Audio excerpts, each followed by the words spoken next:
The Pokemon trading card game was originally published in Japan in 1996 based on the popular Game Boy games Pokemon Red and Green.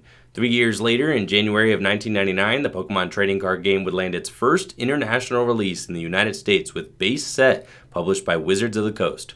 I was 10 when Pokemon cards came out, and I remember exactly where I was when I opened my first booster pack. I even remember what I pulled. Scoop Up was my rare card, which left me a little bit disappointed. But I also opened an Arcanine, who I thought was totally amazing. I might not have known it then, but Scoop Up was actually a really good card, as were a lot of the trainers from Base Set.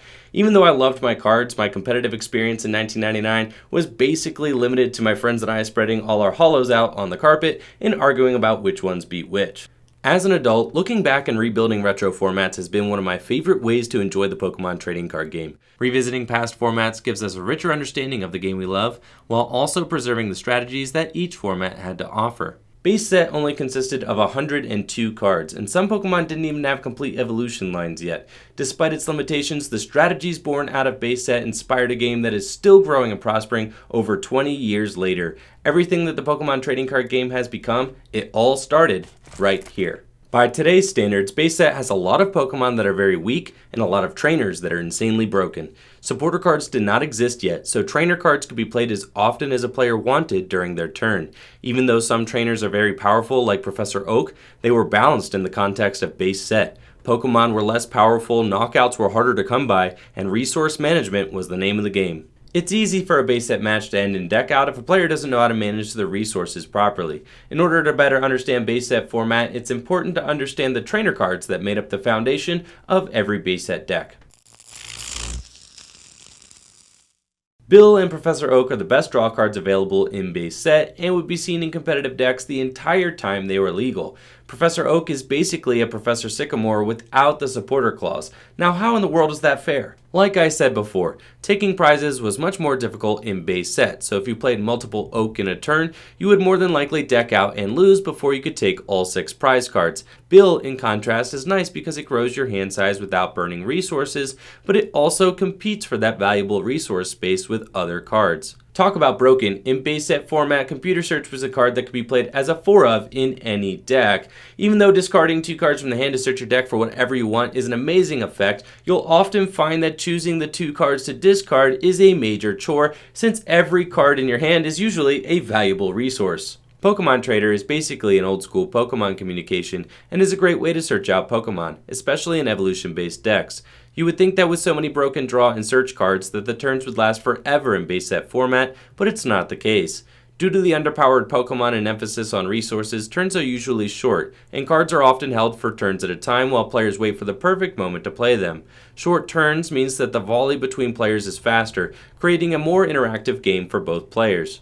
Imagine a format where Crushing Hammer flipped heads every single time. That would be craziness, right? And it was crazy. Energy removal and super energy removal printed in Base Set defined the format, and every format they were illegal thereafter. Why would the creators of the game print such broken cards? Did they want anyone to have any fun? Despite energy removals making many evolution decks unplayable until the Neo era, the cards are fun to play with. They changed the landscape of the Pokemon trading card game completely, and are one of the main reasons that prizes are so difficult to come by in Base Set. The presence of energy removal makes Pokemon with low attack cost and medium damage output optimal for play in Base Set format. Thankfully, there is one way to play around energy removal in Base Set, but you might not like it.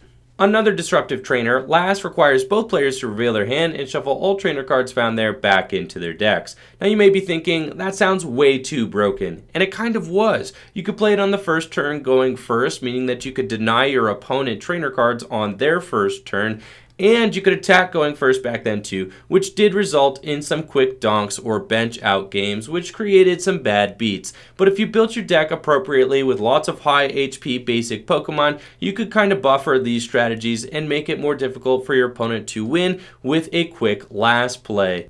Of the 26 trainer cards printed in Base Set, many would withstand the test of time and become defining characteristics of the game for years to come. Any player familiar with the Pokemon trading card game should recognize a lot of the effects of the trainers from Base Set, as many of them do have modern equivalents. Gust of Wind allows players to target down Pokemon on the opponent's bench to complete knockouts. The effect is the same as Pokemon Catcher, which was printed in 2011's Emerging Power set. Plus Power, which has been reprinted a handful of times since Base Set, helps fix the math on base set's most popular low-powered attacks, setting up 2-hit knockouts and occasionally assisting an unsuspecting 1-hit KO. Scoop Up, like AZ, gives players the power to scoop up their Pokemon, preventing knockouts and clearing damage, while Pokemon Center is like a max potion for all of your Pokemon at the same time. Switch, which has been printed over 20 times in the Pokemon TCG, gives players an out to promote a new bench Pokemon without paying the retreat cost of their active. Pokemon Breeder reads the same as Rare Candy and is used to propel Stage 2 Pokemon into play. Undoubtedly, the most powerful trainer in all of base set is Item Finder. The old school equivalent of Junk Arm and Dowsing Machine, Item Finder trades 2 cards in the hand for 1 trainer from the discard pile. Combined with 2 different energy removal cards in the set and a max of 4 of each card in a 60-card deck, players had the potential to play 12 guaranteed energy removal effects per game. Despite its strength, Item Finder, like Computer Search, is a difficult card to play in base set format. Discarding too many resources can lose you the game. Many base set games feel like they hinge on Item Finder being played for just the right resource at just the right time. Figuring out how to optimally wield all of base set's most powerful trainers is one of the hidden gems of base set format and a ton of fun to explore. Of the 69 Pokemon printed in base set, only a handful were feasible to play. Energy removal had a stranglehold on the early formats and limited which Pokemon could see success. The most popular choices for players were Hitmonchan and Electabuzz. Both basic Pokemon had an above average 70 hit points with low attack cost and solid damage output. With Scyther not debuting until the second expansion, Jungle, Hitmonchan was able to run rampant with few viable Pokemon that resisted fighting in print.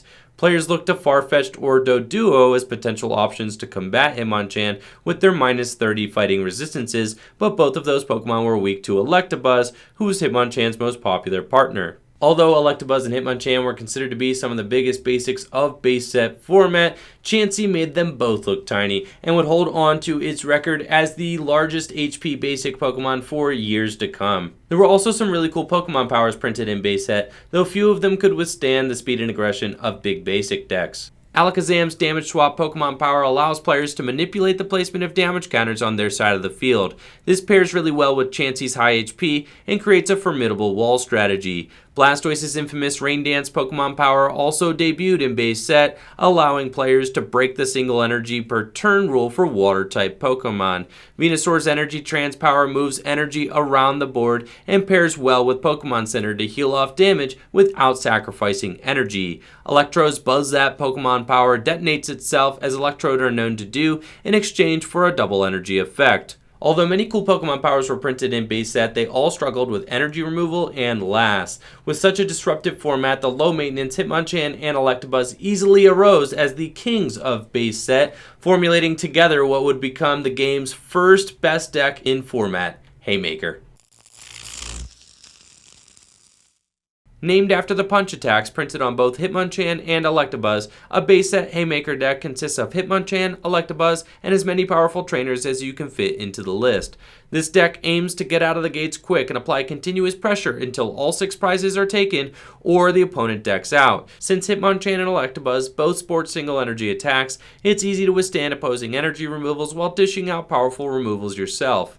Surprisingly, one of my favorite ways to enjoy base set format is with the Haymaker Mirror. It requires skillful navigation and resource management in order to emerge victorious, and is one of the most classic mirror matches of all time. I definitely recommend it. My favorite deck in base set, Zapdos, utilizes Electrode's Buzz Zap Pokemon power to supercharge a Zapdos and bench the opponent before they can find backup Pokemon.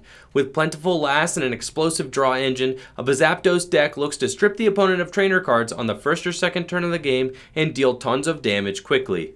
This deck rocks because you get to play with Zapdos, who is one of the coolest Pokemon, but it's also exciting to play because both you and the opponent will be operating without trainer cards in hand because of last. Usually the first player to top deck out of the dead draw induced by a last will win the game, and if that sounds ridiculous, it is. Although Blastoise doesn't hit its stride until Fossil and Neo formats, base set Blastoise is an iconic deck. Lightning Weak Squirtles only have 40 HP and have a hard time dealing with Electabuzz, who again can attack on the first turn going first, resulting in occasional donk losses. Pairing Blastoise with Chansey and Gyarados gives the deck some tankability against Electabuzz, but poor Magikarp also only has 30 HP and is weak to Lightning as well. Rain Dance Blastoise is a ton of fun to play and brings back a lot of nostalgia as well. The 60 damage from Hydro Pump and 50 from Gyarados' Dragon Rage is some of the most consistently high damage output possible in base set format. Hate playing meta? Give this stall deck a spin. The goal here is to set up Gyarados, Alakazam, and Chansey using Alakazam's damage swap ability to move damage counters from Gyarados to Chansey on the bench and healing it all off repeatedly with Pokemon Center. Although you'll need to wade through your opponent's onslaught of energy removals, eventually they will run out, allowing Gyarados to take over the game, blasting out huge Dragon Rage and Bubble Beam attacks. And that's it for my intro to base set. Thank you all so much for watching the video. Make sure to check out fullgripgames.com if you're looking to build these decks yourself. We have a huge library of TCG singles dating all the way back to 1999's base set, and these decks are actually pretty affordable to build compared to other retro formats. A great place to start any retro deck collection. If you're looking for more to read on old decks and old formats, make sure to check out three-time world champion Jason Klaczynski's blog. I'll link it in the description below. It's an amazing resource, and it's where I got a lot of the information for this video. Definitely recommend it, so check that out as well. Make sure to like the video, sub to the channel, ring that bell, and check me out on Twitch, where I stream Pokemon trading card game content every single weekday, twitch.tv/TrickyJim. Y'all take it easy. Have a great day. Peace.